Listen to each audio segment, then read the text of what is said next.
အားလုံးမင်္ဂလာဗျာကျွန်တော်ရဲ့ဒီကျုပ်ပေါက်လေးကိုခေါ်ရစကားပါပြီးနည်းနည်းလုပ်ပြကြအောင်ခင်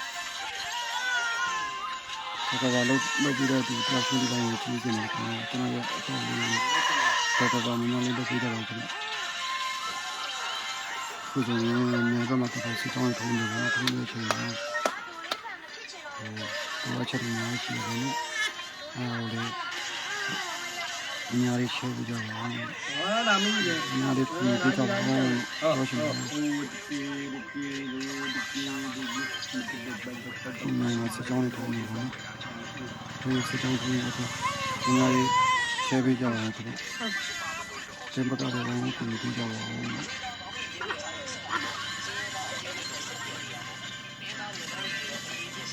။စကြောင်းလေးအများကြီးဖြစ်နေပါနော်။ဒီမှာစကြောင်းလေးအများကြီးဖြစ်နေပါကိုယ်ကမှမြန်မာပြည်သားကြီးဒီကြီးမျိုးဒီတော့ခါကြီးမျိုးကြုံရအောင်အဲ့ဒါလည်းစိတ်မတော်ဖြစ်ပြီးတော့အများကြီးကတော့တော့ခါရောက်နေတာငါမျိုးကြုံခဲ့ရတယ်နော်ဒီလိုဘုံမဲ့အင်းဖြစ်တဲ့အခါကျဆယ်လီကိုမြင်ရချင်းကိုလူကရှိမှာလာပြီးတော့ကိုယ်ထောက်ပံ့ရတဲ့ခုမှရှိတယ်ဒီတော့လည်းမကိုယ်နဲ့ဆိုင်နေတယ်လူတွေစစ်ဘော်ဒါတွေခါဆွဲခံတယ်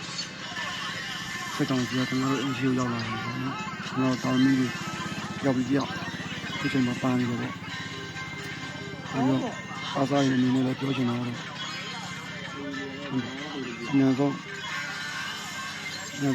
ဘုန်းတော်အားစားရင်းနေဒီဘက်ကကြီးတက်ပြီးတော့ပြောနေတယ်ချိတ်ဆက်ပြီးတော့ရဖွဲ့နေချိတ်ဆက်ပြီးတော့ဒီနေ့ညတော့ပူပေါင်းမှာတော့ကျွန်တော်တိုက်တွန်းချင်ပါတယ်နောက်ပြီးကျွန်တော်တို့ရေပေါ်တက်ပြီးစားရင်ခေါ်ရင်းနေတယ်အဲ့တော့ကြောင့်ရေပေါ်တင်လာအနေနဲ့